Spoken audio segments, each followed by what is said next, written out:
한 주간도 잘 지내셨습니까? 네, 이렇게 또 여러분들을 뵈니까 너무 좋습니다. 여러분들 야구 좋아하십니까?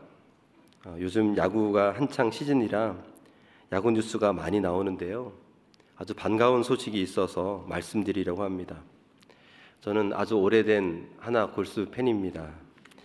하나는 만년 꼴찌라는 별명이 있을 정도로 매년 하위권에만 그렇게 있었습니다. 그래서 그런지 어느 순간부터 이 하나에 대한 기대가 다 사라졌어요. 야구도 잘 보지 않게 되었습니다. 그런데 글쎄요, 그런 하나가 8연승을 했답니다. 참 반가운 소식이 아닐 수가 없었습니다. 어떻게 그런 일이 있었을까? 2005년 이후 18년 만에 처음 있는 일이라고 합니다. 그런데 그 이유가 있다고 그럽니다.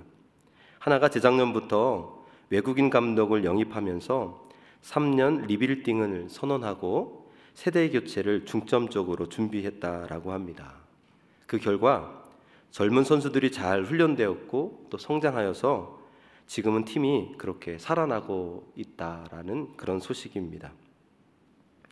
제가 하나 팬이지만 하나는 그동안 정말 미래가 없는 답답한 팀이었습니다. 무엇이 문제인지 잘 모를 정도로 오늘 말씀에처럼 어두움이 이렇게 드리운 그런 팀 같아 보였습니다. 그런데 그때 이 외국인 감독이 들어와서 이들을 잘 육성하고 훌륭한 세대 교체를 이루었다라는 그런 소식입니다. 저는요, 이 기사를 읽으면서 우리 좋은 교회가 떠올랐습니다. 우리 좋은 교회도 이제 3대 담임 목사님이 오셔서 새로운 영적 부흥의 시대를 맞이할 것이기 때문입니다. 그럼 우리 교회도 리빌딩하는 마음으로 모두 함께 그 시대를 잘 준비했으면 좋겠습니다. 여러분들 멋이 중한디라고 하는 그런 말이 있죠. 여러분들 사선 곳에 목숨 걸지 말고, 그럼 지금은 우리가 마음을 모아서 하나가 될 때입니다. 그러니까 정작 중요한 것이 무엇인지 깨달으시고 이 새로운 시대를 준비하며 나아가는 우리 좋은 교회 모든 성도님들이 다 되시기를 주님의 이름으로 간절히 축복합니다. 오늘 말씀은 사무엘의 소명에 대한 이야기입니다.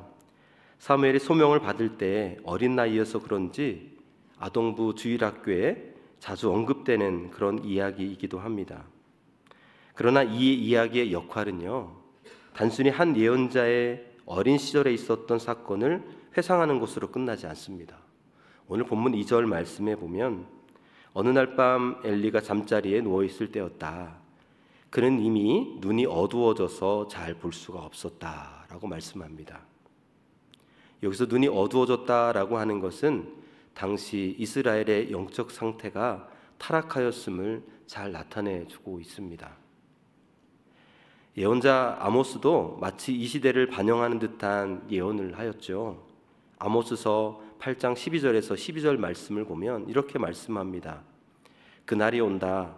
나 주 하나님이 하는 말이다. 내가 이 땅에 기근을 보내겠다. 사람들이 배고파 하겠지만 그것은 밥이 없어서 겪는 배고픔이 아니다. 사람들이 목말라 하겠지만 그것은 물이 없어서 겪는 목마름이 아니다. 주의 말씀을 듣지 못하여서 사람들이 굶주리고 목말라 할 것이다. 그때에는 사람들이 주의 말씀을 찾으려고 이 바다에서 저 바다로 헤매고 북쪽에서 동쪽으로 떠돌아다녀도 그 말씀을 찾지 못할 것이다. 여러분, 그 당시 이 세상의 갈증과 기근은 물이 없고 먹을 밥이 없는 기근이 아니라 하나님의 바른 복음과 말씀이 없어서 생긴 기근입니다. 그런데 더 심각한 위기는 사람들이 이 영적 어둠에 갇혀서 그것을 인식하지 못하고 있다는 사실입니다. 이 시대적 상황을 사무엘서 기자는 엘리의 눈이 어두워졌다라고 표현하고 있습니다. 이렇게 그 당시는 하나님의 말씀이 희귀해서 듣지 못한 영적으로 어두웠던 시대였습니다. 이런 시대에 어머니 한나의 기도로부터 시작된 그렇게 준비된 사무엘의 등장은 하나님의 놀라운 계획과 뜻이 담겨져 있습니다. 그것은 영적 어둠의 시대의 주인공이었던 이 엘리 제사장의 몰락과 새로운 영적 부흥의 시대를 준비하는 사무엘의 세대 교체입니다. 그렇다면 여러분, 우리가 이 새로운 시대를 잘 맞이하려면 어떻게 준비해야 할까요? 세대 교체를 통해서 나타나게 될 영적 부흥의 시대를 우리가 어떻게 준비해야 할까요? 하나님은 어린 사무엘을 부르시고 그를 준비시키십니다. 그리고 새로운 영적 부흥의 시대를 열어가게 하십니다.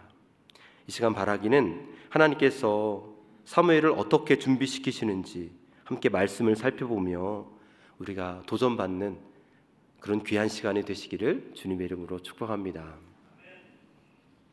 첫 번째로 하나님은 사무엘에게 하나님의 음성을 듣는 훈련을 시키십니다. 오늘 보면 10절 말씀인데요, 같이 함께 10절 말씀 같이 함께 읽어보겠습니다. 그런 뒤에 주님께서 다시 찾아와 곁에 서서 조금 전처럼 사무엘아 사무엘아 하고 부르셨다. 사무엘은 말씀하십시오, 주님의 종이 듣고 있습니다 하고 대답하였다. 아멘. 어느 날 사무엘이 성전에서 자는데 사무엘아 사무엘아 라고 하는 그런 소리가 들렸습니다. 사무엘은 엘리 제사장이 자기를 부르는 줄 알고 그에게로 갔습니다. 그랬더니 엘리는 사무엘에게 내가 부르지 않았다라고 했습니다. 그런데 이와 같은 일이 3번이나 반복이 되었습니다. 이 3번째 같은 일을 겪은 이 엘리 제사장은 그때서야 하나님이 사무엘을 부르신다라는 것을 깨달았습니다. 그래서 엘리는 사무엘에게 이제 다시 부르는 소리가 있거든, 그 자리에서 무릎을 꿇고 주님 말씀하십시오, 주님의 종이 듣고 있습니다 라고 말하여라 라고 그렇게 알려주었습니다. 그리고 사무엘은 가서 그대로 순종하게 됩니다. 사무엘은요, 이렇게 해서 하나님의 음성을 듣게 됩니다. 그가 이렇게 하나님의 음성을 듣게 된 당시는 하나님의 말씀이 희귀해서 환상이 보이지 않았던 때였습니다. 그런데 비로소 사무엘이 하나님의 음성을 들으면서 하나님의 말씀의 역사가 나타나기 시작했습니다.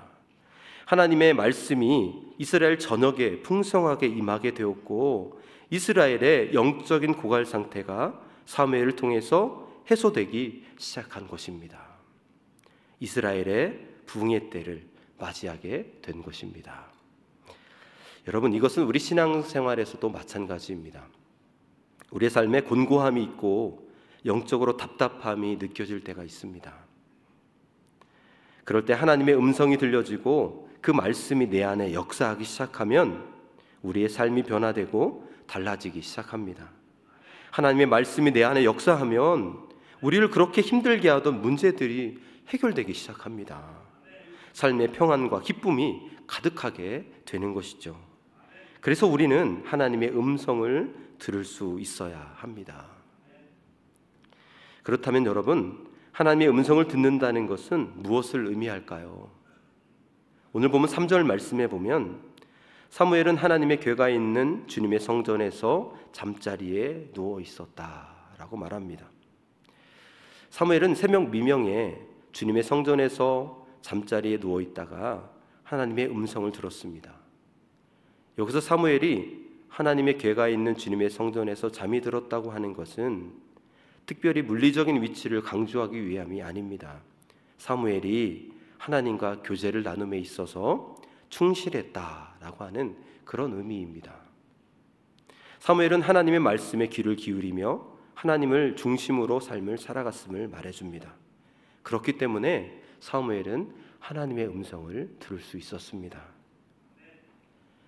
성경을 보면 하나님은 늘 말씀하시는 하나님이십니다. 하나님은 태초에 천지를 창조하실 때 무엇이 있으라 라고 그렇게 말씀으로 시작하셨습니다. 그리고 마지막 요한계시록에서는 예수님이 오라 라고 하는 그런 말씀으로 끝을 맺고 있습니다. 이렇게 성경은 하나님께서 말씀하시는 내용들로 가득 채워져 있습니다. 그런데 한 가지 특징은 하나님의 말씀이요, 인격적인 대화의 형태로 기록되어 있다는 사실입니다. 즉 인격적인 대화는 하나님 말씀의 근본적인 형태인 것입니다. 그래서 우리는 하나님의 말씀을 마치 대화하듯이 인격적인 대화를 통해서 들을 수 있습니다. 그리고 이것이 바로 하나님의 음성을 듣는 것과 같습니다. 물론 하나님의 음성을 듣는다고 해서 마치 육성을 듣는 것처럼 하늘에서 들려오는 소리는 아닙니다. 하나님의 음성은 대부분 하나님의 기록된 말씀을 통해서 말씀하시고 또 성령께서 우리 마음에 들려주시는 강력한 확신과 임재로 말씀하십니다. 그리고 때로는 다른 사람을 통해서 말씀해 주시기도 하고 환경을 통해서도 우리에게 말씀해 주시기도 합니다. 우리는 이렇게 하나님의 음성을 들을 수 있습니다. 그런데 여기서 우리가 주목해 보아야 할 것은 사무엘이 처음부터 하나님의 음성을 알아듣지는 못했다라는 것입니다. 처음에는 엘리 제사장을 통해서 하나님의 음성을 듣는 일에 가르침을 받았습니다. 이것은 하나님의 음성은 저절로 들려지는 것이 아니라 듣는 방법을 배우고 훈련해야 함을 말씀하는 것이죠. 제가 담당했던 중선부에서 있었던 일입니다. 제가 설교를 하면서 제 그 간증을 많이 얘기했어요. 또 우리 중선부 같이 예배를 드리고 있지만 그래서 우리 또 복음을 전해야 되니까 그래서 간증을 많이 전하게 되었는데 어느 날 우리 중선부 청년들이 자기도 목사님처럼 하나님의 음성을 듣고 싶다라고 그렇게 말했습니다. 자기들은 그렇게 기도를 하는데도 하나님의 음성이 잘 안 들린다라는 거예요. 하나님이 함께 하심을 경험해 보고 싶은데 잘 안 된다는 그런 하소연이었습니다. 그러면서 어떻게 해야 목사님처럼 하나님의 음성을 들을 수 있느냐고 물었습니다. 그래서 제가 하나님의 음성을 듣는다는 것은 그리 어렵지 않지만 훈련이 필요하고 훈련하면 다 들을 수 있다라고 했습니다. 근데 생각해 보니까 어떻게 훈련해야 하는지는 알려주지 않은 것 같아요. 여러분 그 와싱턴 사김의 교회를 신무하고 있는 김영곤 목사님이 쓰신 책이 있어요. 사김의 기도라는 책입니다. 한때 베스트셀러로 유명했던 책입니다. 이 책에 보면 목사님은 하나님의 사김은 우리가 좋아서 해야 하고 서로 자신을 활짝 열어야 한다라고 말씀합니다. 그러니까 사귐은 다양한 활동을 통해서 이루어지는데 이 사귐이 깊어지면 두 사람 사이의 관계가 친밀해지고 서로 닮아가듯이 하나님과도 관계가 친밀해진다라고 말합니다. 그러면서 그 사귐의 기도를 하려면 훈련이 필요하다라는 거예요. 습관을 만들어야 한다라는 것입니다. 적어도 하루에 1시간 하나님 앞에 머무는 시간을 가지라고 말합니다. 하루 1시간 정도는 하나님 앞에 머물러 있어야 하나님과 진정한 사귐을 가질 수 있다라는 말입니다. 그 사귐의 시간에는요, 찬양도 하고 또 찬양을 듣기도 하고 또 말씀을 묵상하고 또 필사도 하고 또 기도일기 또 감사일기를 쓰면서 그렇게 다양한 방법으로 하나님과의 사귐의 시간을 가지라는 것입니다. 그렇게 훈련하다 보면 어느 순간 하나님과 깊은 사귐을 가질 수 있고 나의 뜻이 아닌 하나님의 뜻을 분별할 수 있을 것이라 말합니다. 이렇게 훈련이 쌓이고 쌓이다 보면 나도 모르는 사이에 하나님과의 관계가 깊어지고 하나님의 음성이 들려지게 되는 것입니다. 사랑하는 여러분, 오늘 저는 여러분들이 하나님의 음성을 다 듣게 되시기를 간절히 축복합니다. 그래야 이 새로운 시대에 변화된 모습으로요 쓰임 받을 수 있어요. 그러기 위해서 훈련해야 합니다. 하루 1시간 하나님 앞에 머무는 시간을 확보하시고 그 시간을 주님께 드리십시오. 기도하는 시간, 말씀을 묵상하고 찬양하는 시간, 때로는 성경을 필사하고 감사일기와 기도일기를 쓰면서 하나님 앞에 머물게 될 때 하나님의 음성이 들려지고 변화된 삶으로 귀하게 쓰임받는 그런 복된 인생이 될 줄로 믿습니다. 또한 우리가 하나님의 음성을 잘 듣기 위해서 필요한 것이 있습니다. 그것은 바로 순종하는 자세입니다. 우리는 하나님의 음성을 들을 때 순종하려는 자세보다 한번 들어보고 내가 순종할지 말지를 결정하겠다라고 하는 그런 생각으로 하는 경우가 많이 있습니다. 이러한 자세는 하나님의 음성을 듣기 위한 올바른 자세가 아닙니다. 이러한 자세는 오히려 우리 영적 귀를 막게 해서 하나님의 음성을 듣는 일을 방해하게 됩니다. 여러분, 우리가 잘 아는 사무엘 왕이 주님께 버림받은 유명한 성경 구절이 있죠. 사무엘상 15장 22절에서 23절 말씀인데요. 우리 함께 같이 봉독하기를 원합니다. 사무엘상 15장 22절에서 23절 말씀입니다. 사무엘이 나무랐다. 주님께서 어느 것을 더 좋아하시겠습니까? 주님의 말씀에 순종하는 것이겠습니까? 아니면 번제나 화목제를 드리는 것이겠습니까? 잘 들으십시오. 순종이 제사보다 낫고 말씀을 따르는 것이 수량의 기름보다 낫습니다. 거역하는 것은 점을 치는 죄와 같고 고집을 부리는 것은 우상을 섬기는 죄와 같습니다. 임금님이 주님의 말씀을 버리셨기 때문에 주님께서도 임금님을 버려 왕이 되지 못하게 하셨습니다. 아멘. 여러분, 그렇습니다. 하나님은요, 그 어떤 것보다 주님의 말씀에 순종하는 것을 기뻐하십니다. 그러나 거역하거나 고집을 부리는 것, 즉 불순종하는 것은 점치는 죄와 같고 우상을 섬기는 죄와 같다라고 말씀합니다. 그러므로 하나님의 말씀에는 무조건 내가 순종하겠다라고 하는 자세로 나가실 수 있기를 바랍니다. 그럴 때요, 하나님의 음성을 잘 들을 수 있습니다. 그리스도인이 함께 쓸 수 없는 두 단어가 있습니다. 그것이 무엇일까요? 그것은 바로 안 돼요 주님입니다. 여러분, 주님 앞에 안 돼요 주님 이것을 같이 써본 적이 있으십니까? 여러분, 우리가 주님께요 이 안 돼요 라고 말을 하면 그분은 여러분의 주님이 아니십니다. 그분이 진정으로 여러분의 주님이시라면 여러분의 대답은 언제나 예여야 한다라는 것이죠. 예수님도 하나님께 기도하실 때 그러나 내 뜻대로 하지 마시고 아버지의 뜻대로 해 주십시오 라고 기도했던 것처럼 말입니다. 사랑하는 여러분, 주님의 말씀에 순종하십시오. 여러분이 그 순종으로 하나님의 음성을 온전히 들을 수 있습니다.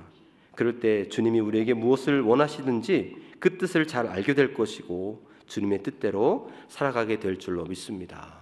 오늘 좋은 교회 성도 여러분, 오늘 주님의 말씀에 순종함으로 주님의 음성을 듣고 그 뜻대로 온전히 살아가셔서 새로운 시대의 영적 주인공이 되시는 그런 여러분들 다 되시기를 주님의 이름으로 간절히 축복합니다.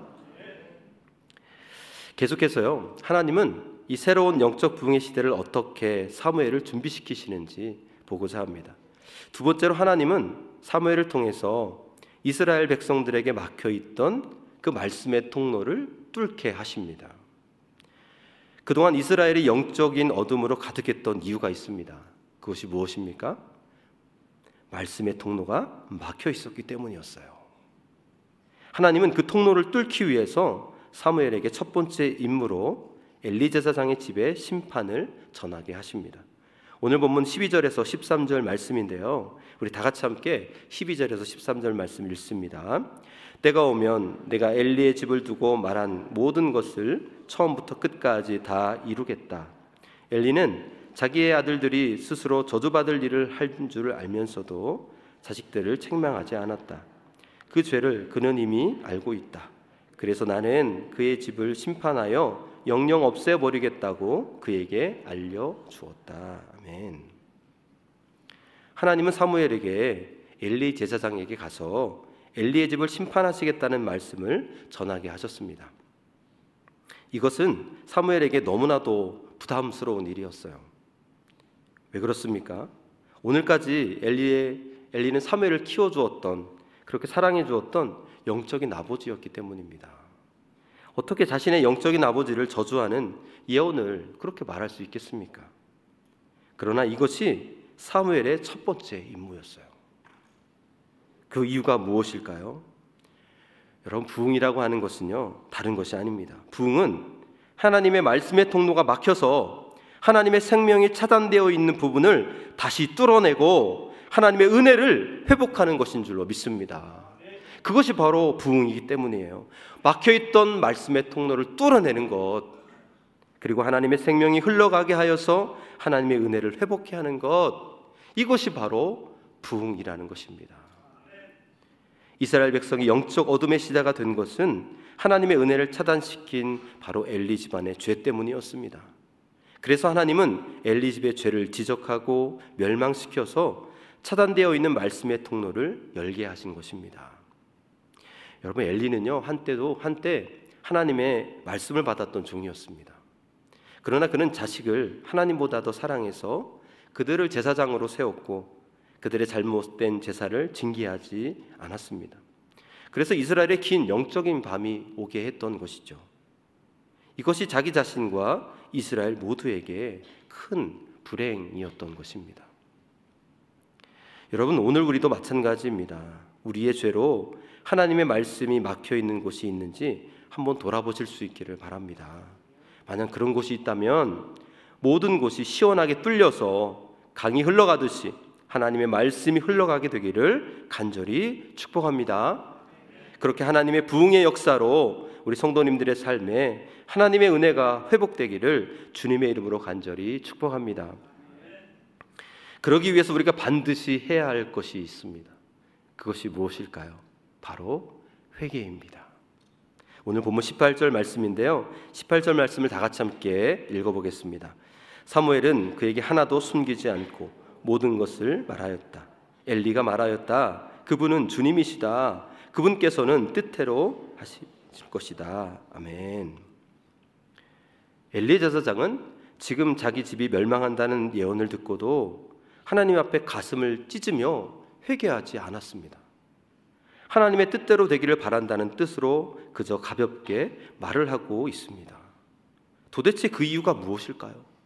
어쩌다가 엘리가 이렇게 되었습니까? 엘리는 이미 마음이 완악해져서 경고의 말씀을 대수롭지 않게 여겼던 것입니다. 엘리는 궁금했습니다. 하나님이 사무엘에게 어떤 말씀을 하셨는지 듣고 싶었어요. 그런데 늘 듣던 징계의 말씀을 받게 되자 별 말씀이 아니라고 생각하면서 신통치 않게 대답을 하신 것입니다.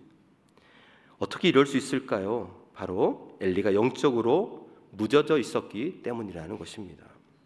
근데 여러분, 다윗은 그렇지 않았어요. 다윗은 나단 예언자가 찾아와서 자신의 죄를 책망할 때 꼬꾸라졌습니다. 다윗은 하나님 앞에 철저하게 가슴을 찢으면서 회개하였습니다. 그렇기 때문에 하나님 마음에 합한 자라는 칭찬을 듣고 하나님께 사랑을 받을 수 있었습니다. 인도 속담에 보면 이런 속담이 있습니다. 양심은 새 면에 모가 난 돌과 같다. 양심을 거스를수록 모가 점점 닳아 없어질 것이다 라는 말입니다. 우리 안에 거룩한 양심이 있는데 이 죄가 있을 때 그 거룩한 양심이 나를 찔러서 회개하는 역할을 한다는 것이죠. 그런데 우리가 회개하지 않으면 이 거룩한 양심이 점점 닳아 없어지게 된다는 것입니다. 그러니까 마치 이 뾰족한 것이 점점 좀 거스르게 되면 점점 무뎌지듯이, 그래서 동그랗게 되듯이 그렇게 무뎌지게 된다라는 것이죠. 그래서 죄가 있어도 회개하지 못합니다. 거룩한 양심이 나를 찌르지 못하기 때문입니다. 그렇게 우리는 영적으로 점점 둔감해지는 것입니다. 사랑하는 좋은 교회 성도 여러분, 오늘 저와 여러분은 어떻습니까? 혹 영적으로 무뎌져서 하나님의 말씀을 들어도 회개가 나오지 않습니까? 그렇다면 이 시간 깨어나십시오. 우리 안에 작은 죄까지 하나라도 하나님 앞에 회개하십시오. 그럴 때 우리 안에 막혀있던 말씀의 통로가 뚫리게 되고 우리에게 은혜의 회복이 있게 될 줄로 믿습니다. 세 번째로, 하나님은요, 새로운 영적 부흥의 시대에 사무엘을 자라게 하시고 성장시키게 하십니다. 오늘 19절 말씀인데요, 우리 같이 한번 19절 말씀 읽습니다. 사무엘이 자랄 때에 주님께서 그와 함께 계셔서 사무엘이 한 말이 하나도 어긋나지 않고 다 이루어지게 하셨다. 아멘. 여기서 사무엘이 자랄 때라는 그런 말이 중요합니다. 사무엘은 어느 날 갑자기 이스라엘 역사의 전면에 툭 튀어나온 그런 인물이 아니었어요. 하나님의 어린 사무엘을 부르시고 소명을 주셨고 엘리 제사장 밑에서 하나님을 섬기며 자라게 하셨습니다. 그가 하루아침에 이스라엘에게 말씀을 전하고 가르치는 인물이 된 것이 아니라는 말씀입니다. 하나님은 직접 음성을 들려주심으로 사무엘을 부르셨지만 사무엘을 쓰시는 방법은 하나님이 계획하신 인생의 성장을 통해 그가 자라게 하심으로 그렇게 역사에 서서히 나타나게 하신 것입니다. 하나님은 분명히 전능하시고 초자연적인 특별 계시를 통해서 우리를 부르실 수 있습니다. 말씀으로 무엇이든 하실 수 있습니다. 그러나 어떤 목적지를 향해서 갈 때 하나님은 항상 과정을 무시하지 않으십니다. 그렇기 때문에 사무엘은 어릴 때부터 이렇게 차곡차곡 준비되게 하시고 자라서 온 이스라엘이 인정하는 인물이 될 수 있었습니다. 여러분, 오늘 본문 4장 1절 말씀을 보면요, 사무엘이 말을 하면 온 이스라엘이 귀를 기울여 들었다라고 말합니다. 그러니까 사무엘기 3장 말씀은 말씀의 부재로 시작을 하였는데 3장이 끝날 즈음에 꺼져가는 등불처럼 몰락해 가던 온 이스라엘에 하나님의 말씀이 충만한 시대가 되었음을 말씀하고 있습니다. 그러면서 4장의 시작은 뭐예요? 사무엘의 말, 즉 하나님의 말씀을 온 이스라엘이 듣게 되었다라고 그렇게 말씀하는 것입니다. 하나님은 어린 사무엘을 부르시고 그에게 소명을 주셨습니다. 그리고 자라면서 훈련하시고 하나님의 일을 감당할 수 있는 능력을 주셨습니다. 그렇게 하나님은 사무엘을 칠흑 같은 어둠 속에서 한 걸음씩 한 걸음씩 자라게 하셨다라는 것이죠. 여러분, 영화 애니 기븐 선데이라는 영화를 아십니까? 여러분, 알파치노 배우를 잘 아시죠? 이 알파치노가 젊었을 때 참 잘생겼었는데 여기 여인들의 마음을 많이 훔친 것 같아요. 여기도 아마도 그런 그렇게 좋아했던 그런 분들이 있는지 모르겠습니다. 근데 그가요, 이 영화에서는 인생으로는 실패작인 인물로 등장을 하게 됩니다. 이 영화 내용은 미식 축구를 하는데 이 전국 대회에서 2연속으로 그렇게 우승을 한 그런 팀이었습니다. 그 명문 미식 축구팀에 늙은 감독으로 부임을 하게 됩니다. 그런데 이 팀은 옛날에 우승을 하던 실력은 온데간데 없고 3연패라는 그런 늪에 빠지게 됩니다. 엎친 데 덮친 격이랄까요? 주축 선수들이 계속적으로 부상을 당하는 거예요. 그래서 뛸 수가 없었습니다. 게다가 어떤 선수는 이기적인 개인 플레이로 팀워크를 엉망으로 만들어 버리게 됩니다. 이 감독은 근심에 빠졌어요. 어떻게 해서라도 이 위기를 극복해야 했습니다. 왜냐하면 이 위기를 극복하지 못하면 오늘도 분명히 패할 것이기 때문이었어요. 그래서 감독은 잠깐의 휴식 시간에 대기실에서 선수들에게 또 이런 이야기를 하게 됩니다. 아주 유명한 그런 대사이죠. 인생이든 풋볼이든 오차 범위는 매우 작아서 반 걸음 늦느냐 빠르느냐에 따라서 승패가 뒤집어지는 거야. 모든 것은 1인치 싸움이라고. 너희들은 그 1인치 싸움에 목숨을 걸어야 해. 그것이 쌓여 승패가 뒤집어질 수 있으니까.